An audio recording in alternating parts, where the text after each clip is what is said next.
আসো বাচ্চারা, আমরা ডিজিটাল ক্লাস শুরু করি অনলাইনে। মাননীয় প্রধানমন্ত্রীকে অনেক ধন্যবাদ যে উনি এই সুব্যবস্থাটা আমাদেরকে করে দিয়েছেন। এই করোনার মতো মহামারীর সময়ে আমরা পুনরায় ক্লাস করে নিজেদের লেখাপড়া আগে নিতে পারছি, এটা আমাদের জন্য অনেক সুসংবাদ। তো আসো আমরা ক্লাসটা শুরু করি। তোমাদের যদিও ক্লাসে অনেক দূর পড়া এগিয়ে গেছিল, কিন্তু অনেকদিন যেহেতু ক্লাস নেই, তাই আমি একটু পিছন থেকে শুরু করছি আবারও। আসো আমরা 1.2 এর বিভাজ্যতা থেকে শুরু করি। হ্যাঁ, তো এখানে আমরা প্রথমে শিখবো আচ্ছা বিভাজ্যতা কি, এবং বিভাজ্যতার নিয়মগুলো আজকে আমরা শিখবো আরেকবার। তো বিভাজ্যতাটা কি? বিভাজ্যতাটা হচ্ছে যে কোনো সংখ্যা যে কোনো সংখ্যা যখন কোনো সংখ্যা দ্বারা ভাগ যায়, এটাই হচ্ছে তার বিভাজ্যতা। বিভাজ্যতার কিছু সাধারণ নিয়ম আছে, সেই নিয়মগুলো একটু আমরা শিখবো। আমি আরেকবার বলি, যদি বুঝতে তোমাদের সমস্যা হয় বা মনে না থাকে তার জন্য। বিভাজ্যতাটা কি? বিভাজ্যতা হচ্ছে কোনো সংখ্যা যে সংখ্যা দ্বারা ভাগ যায়, সেটাই তার বিভাজ্যতা। বিভাজ্যতার কিছু সাধারণ নিয়ম আছে। এই বিভাজ্যতার নিয়ম শিখে আমরা বিভিন্ন সংখ্যার বিভাজ্যতাগুলো করবো। আচ্ছা, তাহলে আমরা শুরু করি। বিভাজ্যতার সাধারণ নিয়মটা একটু আমি বর্ণনা করছি। কয়েকটি সংখ্যাকে আলাদা আলাদা ভাবে কোনো নির্দিষ্ট সংখ্যা দ্বারা যদি বিভাজ্য হয় বা ভাগ চলে যায়, তাদের যোগফল ওই নির্দিষ্ট সংখ্যা দ্বারা বিভাজ্য অবশ্যই হবে। এটাই হচ্ছে আমাদের বিভাজ্যতার সাধারণ নিয়ম।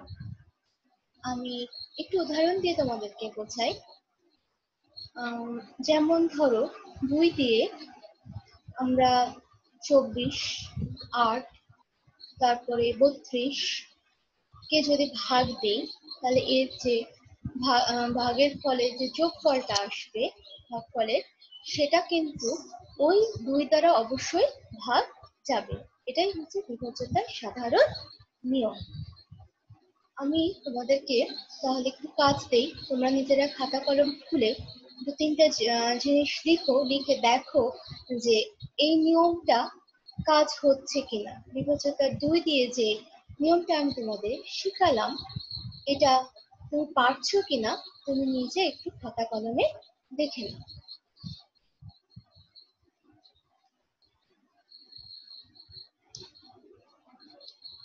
আচ্ছা, একটু 2 দ্বারা বিভাজ্যের নিয়মটাও শেখাই। এটা তো উদাহরণ শেখালাম। প্রথমে আমরা অল্প অল্প করে বিভাজ্যতা শিখি নিয়ম। যেমন ধরো 2 দ্বারা বিভাজ্য হচ্ছে কিনা, 3 দ্বারা, ছোট্ট ছোট্ট ছোট্ট করে আমরা অল্প অল্প করে এগিয়ে যাই। যেমন ধরো 2 দ্বারা বিভাজ্য, যদি কোনো সংখ্যার একক স্থানীয় অঙ্কটি শূন্য হয় অথবা জোড় সংখ্যা হয়, তাহলে প্রদত্ত সংখ্যাটা অবশ্যই 2 দ্বারা ভাগ হবে, অর্থাৎ বিভাজ্য হবে। এটা হচ্ছে বিভাজ্যতার নিয়ম। 2 এর ক্ষেত্রে এটা নিয়ম যে কোনো সংখ্যা যদি একক স্থানীয় অঙ্কটি শূন্য হয় অথবা জোড় সংখ্যা হয়, তাহলে অবশ্যই যে সংখ্যাটা ভাগ করতে দেওয়া হয়েছে সেটা 2 দ্বারা ভাগ হয়ে যাবে। এক্ষেত্রে এটা 2 দ্বারা বিভাজ্যের নিয়ম। তাহলে তোমাদের আশা করি খাতা কলম রেডি আছে। আমি কয়েকটি সংখ্যা দিই, বাসায় বসে বসে এই 2 এর যে নিয়মটা সেটা অনুশীলন করবে। ঠিক আছে? আচ্ছা, আমি আর একটু বলি, প্রথম থেকে আরেকবার বলি, মনোযোগ দিয়ে শোনো। আমরা আজকে শিখছি বিভাজ্যতা বিভাজ্যতা এবং বিভাজ্যতার সাধারণ নিয়ম। বিভাজ্যতা শিখে আমরা যে কোনো সংখ্যাকে ভাগ কতগুলো সংখ্যা দ্বারা যাচ্ছে এগুলো আমরা দেখতে পারবো। এখান থেকে আরো কিছু শিখতে পারবো, সেগুলো পরে যাচ্ছি। এখন আগে নিয়মগুলো শিখি। সেগুলো হচ্ছে, আমরা প্রথমে 2 দ্বারা শুরু করেছি। তাহলে 2 এর নিয়মটা কি? বিভাজ্য কোনো সংখ্যার একক স্থানীয় অঙ্কটি যদি শূন্য হয় অথবা জোড় সংখ্যা হলে প্রদত্ত সংখ্যাটি অবশ্যই 2 দ্বারা ভাগ যাবে বা বিভাজ্য হবে। এখন আমি কতগুলো সংখ্যা দিচ্ছি, তোমরা খাতা কলম রেডি করে খাতায় লিখে নাও এবং নিয়ম অনুযায়ী অবশ্যই তোমাদের সামনে অঙ্ক বই আছে, সেটারও সাহায্য নিতে পারো এবং আমার ক্লাসের সাহায্য নিয়ে এটা সমাধান করবে অবশ্যই।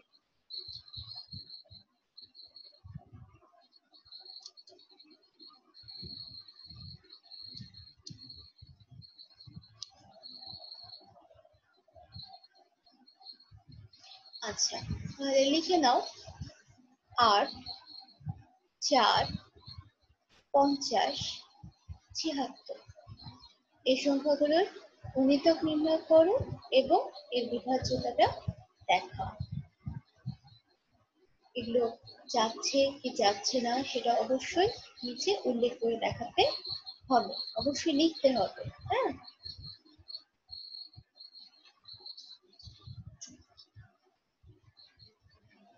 এগুলো চলক কিনা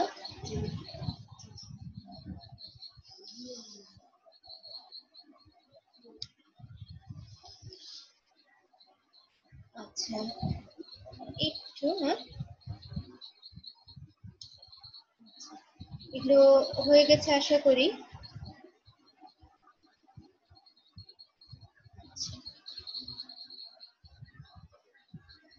এবার আসো আমরা ৩ দ্বারা শিখি।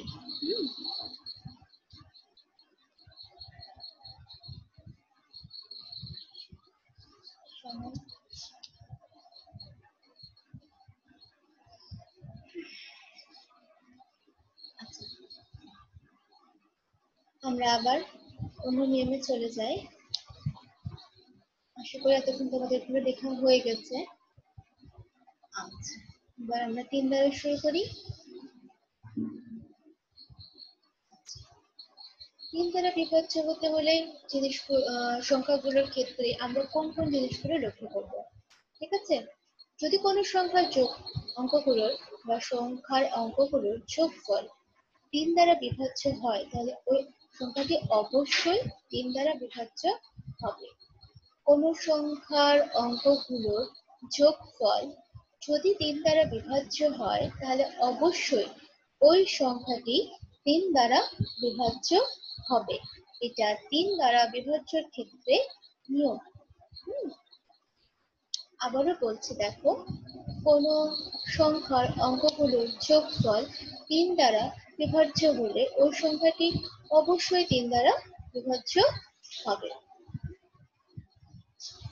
আচ্ছা, তোমাদেরকে তো ক্লাসে এগুলো একবার আমি শিখিয়েছি, তারপরেও আবারও শুরু করলাম যে যেহেতু পরের অঙ্কগুলোর ক্ষেত্রে এগুলো অনেক গুরুত্বপূর্ণ বিষয়, আর তোমাদের এই ক্লাসগুলো থেকে এগুলো শিখে যেতেই হবে, সেহেতু এগুলো শেখা জরুরি।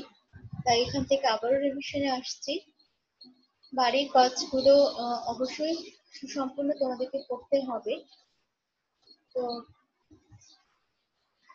এই যে নিয়মগুলো বলছি খাতাতে অবশ্যই লিখে রাখো এবং তোমাদের অঙ্ক বইয়ের সাহায্য নাও, নিয়ে অঙ্কগুলো সমাধান করে রাখো। যেগুলো দিব সংখ্যা সেগুলো সমাধান করে রাখতে হবে। আচ্ছা, তো আমরা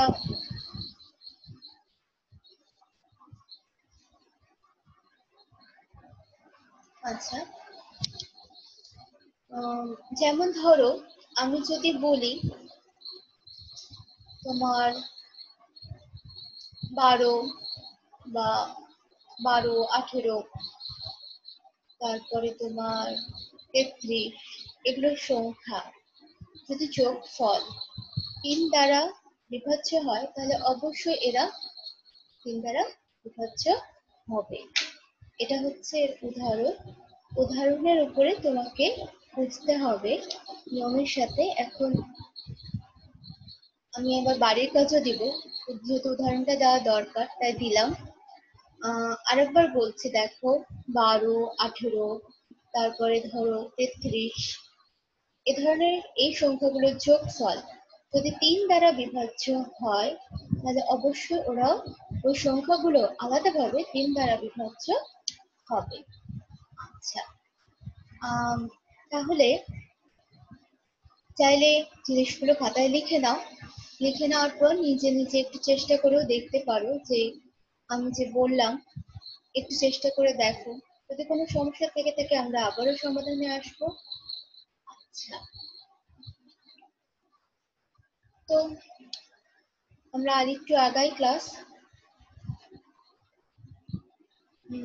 আমি কতগুলো সংখ্যা বলছি, এই সংখ্যাগুলো তুমি নিজে লেখো খাতায় এবং এগুলো বাসায় চেষ্টা করো।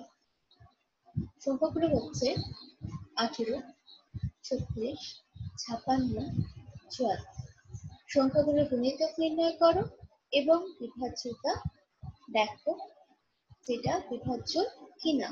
আমরা 3 দ্বারা বিভাজ্যের নিয়ম শিখেছি, সেই নিয়ম অনুযায়ী এটা বিভাজ্যতার নিয়ম অনুযায়ী যাচ্ছে কিনা তুমি সেটা বিচার করো বা খাতায় করে দেখো। আমি সংখ্যাগুলো আবার বলছি, 18, 36, 56, 74।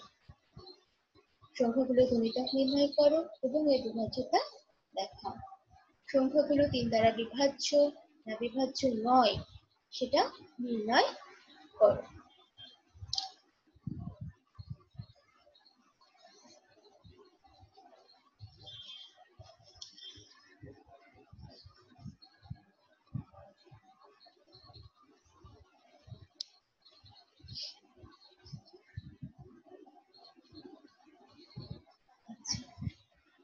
তো সময় যেহেতু একটু কম, 30 মিনিট, তো আসলে আমরা আর একটু এগিয়ে যাই। আমাদের 2 হয়েছে, 3 হয়েছে, আসলে আমরা তাহলে এবার 4টাও শিখে নিই। 4 দ্বারা বিভাজ্যের নিয়ম কি? কোনো সংখ্যার একক এবং দশক স্থানের অঙ্ক দুইটি, হ্যাঁ, দশক স্থানের অঙ্ক দুইটি দ্বারা গঠিত সংখ্যা যদি 4 দ্বারা ভাগ যায় তাহলে ওই সংখ্যাটি অবশ্যই 4 দ্বারা বিভাজ্য হবে। আমি আবার বলছি, মনোযোগ দিয়ে শোনো। কোনো সংখ্যার একক দশক স্থানের অঙ্কটি যদি 2 দ্বারা গঠিত সংখ্যা আমার ভুল হয়েছে বলতে, কোনো সংখ্যার একক ও দশক স্থানের অঙ্ক দুইটি দ্বারা গঠিত সংখ্যা যদি 4 দ্বারা ভাগ হয় তাহলে ওই সংখ্যাটি অবশ্যই 4 দ্বারা বিভাজ্য হবে। আমি পুনরায় বলছি, দেখো, কোনো সংখ্যার একক ও দশক স্থানের অঙ্ক দুইটা যদি অঙ্ক দুইটি দ্বারা গঠিত সংখ্যা যদি 4 দ্বারা বিভাজ্য হয় তাহলে ওই সংখ্যাটি অবশ্যই 4 দ্বারা বিভাজ্য হবে। আবার এভাবেও বলতে পারি যে একক ও দশক স্থানের, একক এবং দশক উভয় স্থানের অঙ্ক যদি শূন্য হয় তাহলে সংখ্যাটি 4 দ্বারা বিভাজ্য হবে। আবার বলি শোনো, একক ও দশক উভয় স্থানের অঙ্ক শূন্য হলে সেই সংখ্যাটি 4 দ্বারা বিভাজ্য হবে। আশা করি বুঝতে পেরেছ। আবার বলছি শোনো, কোন সংখ্যার একক ও দশক স্থানের অঙ্ক দুইটি দ্বারা গঠিত সংখ্যা যদি 4 দ্বারা বিভাজ্য হয় বা ভাগ হয় তাহলে ওই সংখ্যাটি অবশ্যই 4 দ্বারা বিভাজ্য হবে। এটা হচ্ছে বিভাজ্যতা, 4 দ্বারা বিভাজ্যতার নিয়ম। আচ্ছা, এখন আমরা একটু উদাহরণ নিয়ে কাজ করি।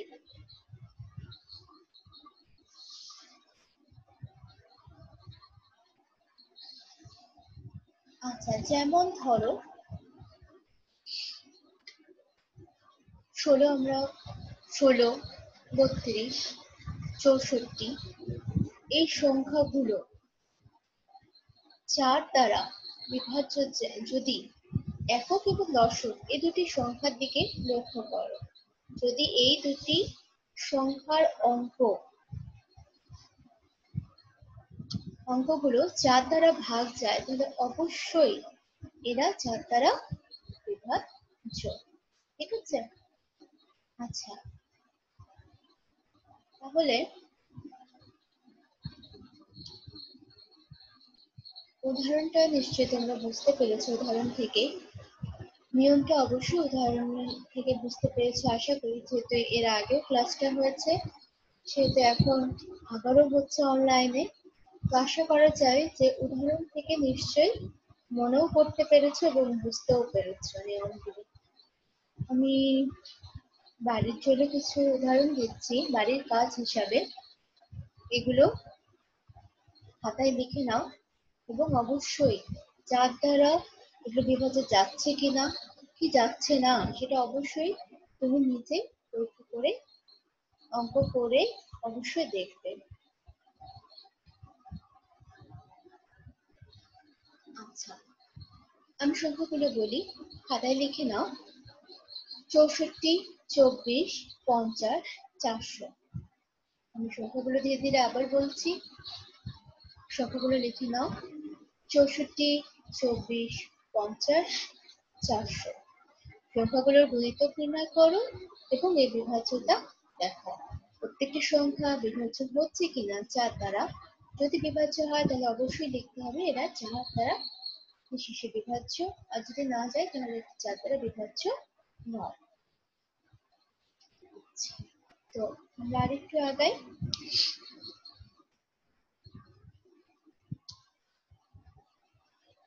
4 হলো, এবার আসো আমরা 5 দ্বারা বিভাজ্যতা নিয়ম সম্পর্কে আলোচনা করি।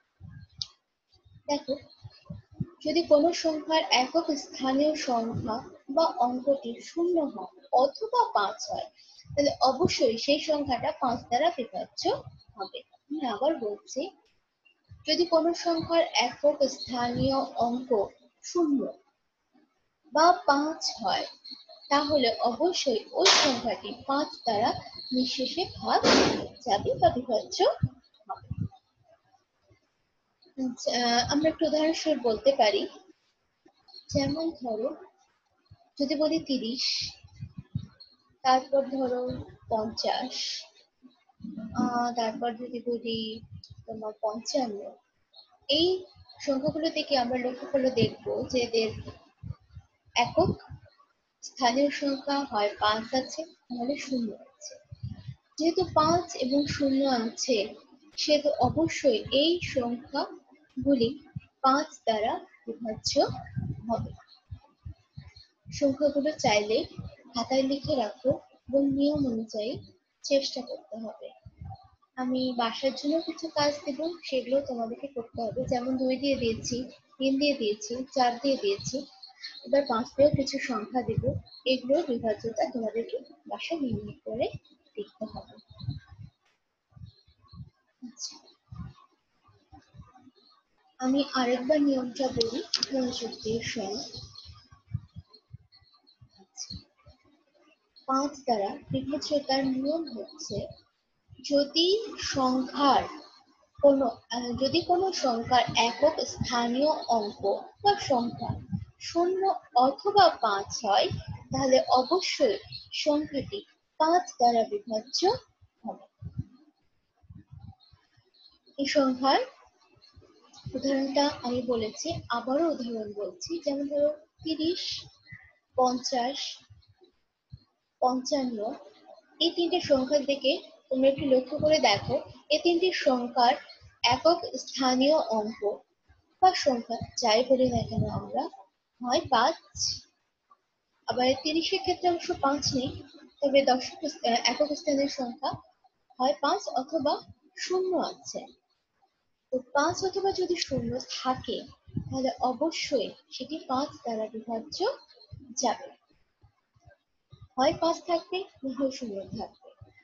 যেমন 30-এর ক্ষেত্রে 0 আছে, 50-এর ক্ষেত্রে 0 আছে, কিন্তু 55-এর ক্ষেত্রে 5 আছে, একক স্থানীয় সংখ্যা। তো তোমাদেরকে তো আগে একক, দশক, শতক স্থানীয় সংখ্যাগুলো নির্ণয় করা শেখানো হয়েছে এখন জায়গায়। সেহেতু সেই অনুযায়ী প্রথমে নিজে প্রয়োজন পড়লে যদি নির্ণয় করতে কষ্ট হয় একক, দশক, শতক নির্ণয় করে, কারণ যেহেতু বেশি সংখ্যা নেই, সংখ্যা বড়ও হতে পারে, বড় সংখ্যা দ্বারাও বিভাজ্যের অঙ্ক আসতে পারে। আপাতত আমরা ছোট সংখ্যা দিয়ে করছি, কিন্তু সবসময় সেটা ছোট সংখ্যা আসবে না, বড় সংখ্যাই আসবে। নিয়মটা ছোট সংখ্যা দিয়ে করাচ্ছি তোমাদেরকে। তো একক স্থানীয় সংখ্যাটা অবশ্যই আমরা লক্ষ্য করবো যে সেটা 5 না 0। যদি 5 বা 0 হয় তো অবশ্যই সেটা 5 দ্বারা বিভাজ্য হবে। আসো আমি উদাহরণটা দিয়ে দিই।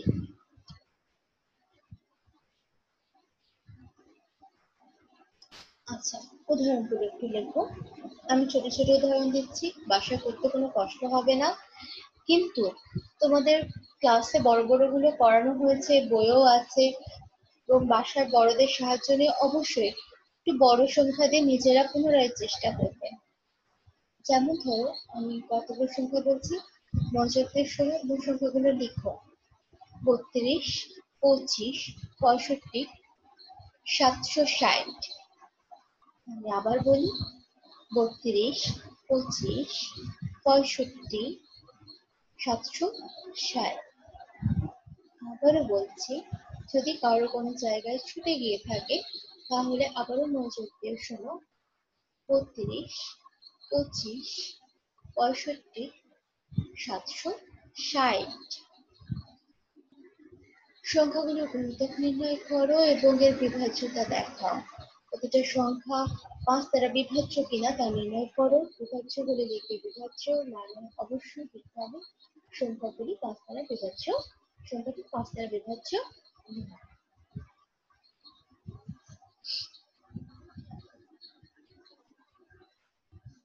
আচ্ছা আচ্ছা আচ্ছা, আমরা আরেকটু আগাই। আশা করি এতদূর পর্যন্ত তোমাদের বুঝতে সমস্যা হয়নি।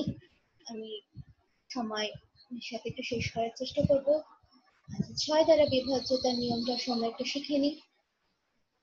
6 দ্বারা বিভাজ্যতার নিয়ম হচ্ছে, কোন সংখ্যা 2 এবং 3 দ্বারা বিভাজ্য হলে সংখ্যাটি 6 দ্বারাও বিভাজ্য হবে। আমি আবার বলছি, আমরা প্রথমে 2 এবং 3 দ্বারা বিভাজ্য হওয়ার নিয়ম শিখেছি।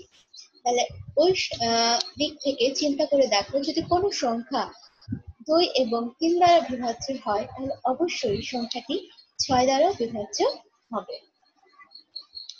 যেমন ধরো 12, ছোট সংখ্যা দিয়ে বলি, শোনো। 12, 12 2 দিয়েও ভাগ যাচ্ছে, 3 দিয়েও ভাগ যাচ্ছে, তাহলে অবশ্যই এই সংখ্যাটি 6 দ্বারা অবিভাজ্য হবে। আবারও নিয়মটা বলছে, দেখো, কোন সংখ্যা যদি 2 বা 3 দ্বারা বিভাজ্য হয় তাহলে অবশ্যই ওই সংখ্যাটি 6 দ্বারাও বিভাজ্য হবে। আচ্ছা,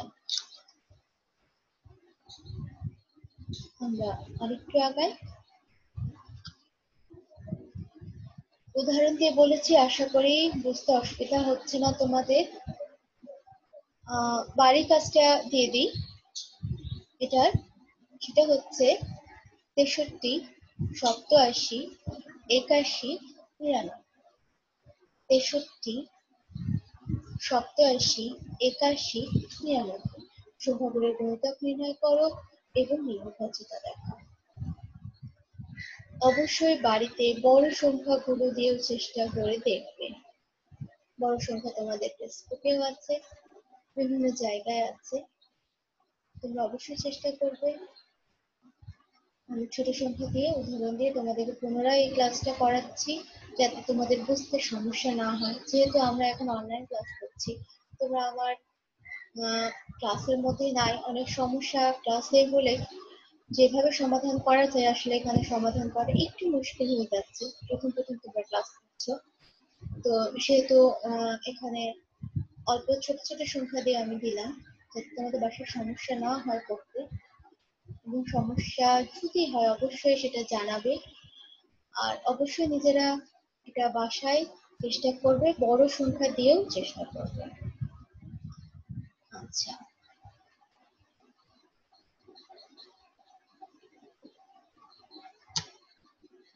আচ্ছা, আমরা 9 দ্বারা বিভাজ্যতার নিয়মটাও শিখে নিই। আজকে হয়তো এই পর্যন্তই শেখাবো।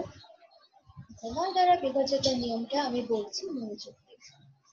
কোন সংখ্যার অঙ্কগুলোর যোগফল, কোন সংখ্যার অঙ্কগুলোর যোগফল যদি 9 দ্বারা বিভাজ্য হয় অথবা ভাগ যায়, তাহলে অবশ্যই প্রদত্ত সংখ্যাটি 9 দ্বারা বিভাজ্য হবে।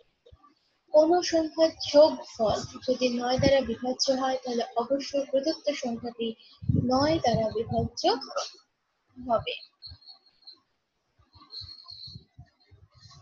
যেমন ধরো 63, এর যোগফল 9 দ্বারা ভাগ যায়, অবশ্যই এই সংখ্যাটি 9 দ্বারা বিভাজ্য।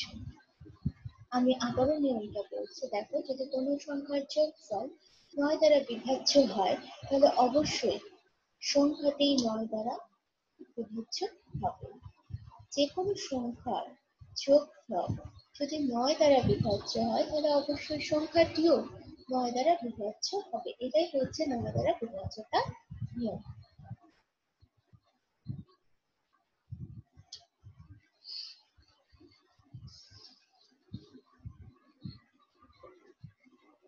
আচ্ছা, আসো আমরা উদাহরণগুলো দিয়ে দিই। একটা উদাহরণ দিয়ে 9টা বোঝালাম, আশা করি বুঝবা। আমি উদাহরণ, যেহেতু সময় আমাদের এত বেশি নাই হাতে, আমি উদাহরণগুলো তোমাদেরকে বলি, এই উদাহরণগুলো খাতায় লিখে নাও, এগুলো বাসায় চেষ্টা করবা। 63 দিলাম আর একবার, 63 নাও, 87 নাও, 81 নাও, 99। 63, 87, 81, 99 এই সংখ্যাগুলোর গুণিতক নির্ণয় করো এবং এর বিভাজ্যতা দেখাও। এগুলো 9 দ্বারা বিভাজ্য হচ্ছে কি হচ্ছে না সেটা নির্ণয় করে দেখো। ভাগ যদি চলে যায় বা বিভাজ্য হয় তার মানে 9 দ্বারা বিভাজ্য, যদি না হয় তার মানে 9 দ্বারা বিভাজ্য না। এটা নির্ণয় করতে হবে তোমাদেরকে। এর আগেও আমরা এ বিষয়ে ক্লাস করেছি, পুনরায় করলাম, এবং এই ক্লাসের পরে এর সাথে যেহেতু অন্যান্য জায়গাগুলো প্রাসঙ্গিক এবং কাজে লাগবে সেটা ক্লাসটা পুনরায় করালাম। এগুলো অবশ্যই বাসায় দেখে রাখবা, এর পরবর্তী ক্লাসের জন্য এগুলো প্রয়োজন পড়বে। আচ্ছা, তাহলে আজকে ক্লাস এই পর্যন্তই। তোমরা ভালো থেকো, বারবার করে 20 সেকেন্ড ধরে হাত পরিষ্কার করবা এবং নিজেরা স্বাস্থ্যবিধি মেনে সুস্থ থাকার চেষ্টা করবা। আল্লাহ হাফেজ।